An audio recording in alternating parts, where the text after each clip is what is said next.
اچھا اچھا. ہمارے عرف میں, ہمارے خطے میں یہ بات سب جانتے ہیں کہ جب شادی ہوگی ایک بیٹی آئے گی تو وہ گھر سنبھالے گی. یہ اس معاشرے میں ایک ایسی بات ہے کہ نوکرانی لے کر تھوڑی آ رہے ہیں. نوکرانی کی بات نہیں, کیا وہ اپنا گھر نہیں سنبھالتی؟ نہیں سنبھالتی. کیا وہ اپنے ماں باپ کے کام نہیں کرتی تھی؟ آپ کو کس نے کہا کہ وہ کرتی تھی؟ وہ تعلیم حاصل کرتی تھی, وہ یونیورسٹی جاتی تھی, وہ پڑھتی تھی, اس کے پاس ہمارے گھروں کی بچیاں تو میوزک سنتی تھی. ہمارے گھروں کی بچیاں آپ لوگوں نے ہمیں بتایا نا, ہمیشہ یہ سمجھایا ہے کہ اس کا کام نہیں ہے روٹی پکانا, اس کا کام نہیں ہے بچے کو دودھ پلانا, آپ بچے کو دودھ پلانے کے پیسے دیں. جس نے یہ کہا کہ اس کا کام نہیں ہے, آپ نے کہا ساس سسر کیا خدمت کرنا اس کا فرض نہیں ہے. اب میں ماں باپ کو بھی اولڈ ایج ہوم میں چھوڑ آیا ہوں, اب آپ کہہ رہے ہیں کہ نہیں. دیکھیں اس کی ذمہ داری چلو نہیں ہے, میں آپ کی کون سی والی مانوں؟ اس مولوی صاحب کی میں مان لیتا ہوں بات جن کی آپ بات کر رہے ہیں کہ میں نہیں کسی کی بات کر رہا, میں آپ سب کی بات کر رہا ہوں. سن لیں. اچھا وہ بیٹا جو ہے وہ کب سے اپنے ماں باپ کی ذمہ داری سے پیچھے ہٹ سکے گا اور کس حکم سے ہٹ سکے گا؟ آپ نے کہا چلے وہ اپنی بیوی کو ہٹانا چاہتا ہے, ہٹا لے. اچھا وہ کہتا ہے کہ میری بیوی یہ کام نہیں کرے گی, ویل اینڈ گڈ, ٹھیک ہے. میں تو آپ سے پوچھوں کہ بیوی نے کرنا کیا ہے, کرنا یہ ہے کہ اس نے اپنے شوہر کا ہاتھ بٹانا ہے کس چیز میں, اپنے گھر کے معاملات میں. اس میں کھانا بنانا بھی ہے, اس میں بچوں کی ٹیک کیئر بھی ہے, اس میں گھر کی ٹیک کیئر بھی ہے, اس میں پیرنٹس کی خدمت بھی ہے. یہ ساری چیزیں جو ہیں یہ ایک بیوی اپنے شوہر کے ساتھ اس کی زندگی میں جب لائف پارٹنر کے طور پہ آتی ہے تو وہ شیئر کرے گی. وہ کہتی ہے یہ میرا کام تھوڑی ہے بھائی, یہ شریعت نے کہاں کہا ہے کہ یہ کام میرا ہے. بیوی نے یہ کرنا ہے جو اس وقت 24 سال کی ماں جو ہے جوان بچے کو شہید کروا کے کہہ رہی ہے کہ میں اسلام کی راہ میں فدا کر رہی ہوں. بیوی نے یہ کرنا ہے. میرا منہ بند کرا دیا انہوں نے. اچھی بات کی آپ نے. مجھے آپ نے جواب دینا ہے بالکل سیدھا سیدھا. آپ مجھے بتائیے کہ آج کے زمانے میں ایک خاتون کا شادی میں کام ہے کیا؟ میں گفتگو سن رہی تھی اور میں سمجھتی ہوں کہ اسلام دین اعتدال ہے. اس نے کچھ احکامات فرائض رکھے ہیں, کچھ واجب ہیں, کچھ سنت ہیں, کچھ جو ہے وہ احسن کے درجے میں آتے ہیں, مستحبات ہیں.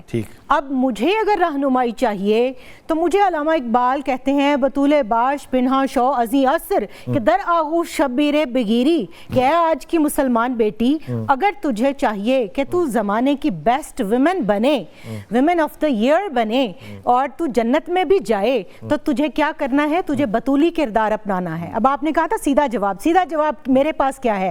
آئیے کاشانہ سیدہ فاطمہ تو زہرا سلام اللہ علیہا میں ساس موجود ہے, سسر کا انتقال ہو چکا, سیدنا ابو طالب وصال فرما چکے مکہ میں, سیدہ فاطمہ بنت اسد رضی اللہ تعالیٰ عنہ موجود ہیں. آپ صلی اللہ علیہ وسلم نے نہیں کہا کہ علی الگ گھر لو میری بیٹی کے لیے. حضرت فاطمہ رضی اللہ تعالیٰ نے نہیں فرمایا کہ اے مولائے کائنات میرے لیے الگ گھر لیں. آپ انہی والدہ کی خدمت کرتی ہیں, آپ گھر کا سارا کام اپنے ہاتھوں سے کرتی ہیں, آپ بچے بھی پیدا کر رہی ہیں, ان کو دودھ بھی پلا رہی ہیں اور لیکٹیشن کے چارجز بھی نہیں کر رہی, چکی بھی چلا رہی ہیں اور گھر کے کپڑے دھو رہی ہیں, بچے بیمار ہیں تو روزے رکھ رہی ہیں, اور پھر آپ کنویں سے پانی لاتی ہیں مشکیزے میں اور آپ کے کاندھے کے اوپر جو ہے وہ گھٹے پڑ جاتے ہیں. آپ آٹا گوندتی ہیں, آپ چکی پیستی ہیں, روٹی بناتی ہیں, سب کام کرتی ہیں, ہمسایوں کی خبرگیری کرتی ہیں, پھر ساس کی خدمت کرتی ہیں. اور قربان جائیں سیدہ فاطمہ بنت اسد سلام اللہ علیہا کے فرماتی ہیں کہ اے شہزادی کونین, آپ سارا دن بچوں کے اور گھر کے کام کاج میں تھک جاتی ہیں اور آپ میری بھی خدمت کرتی ہیں.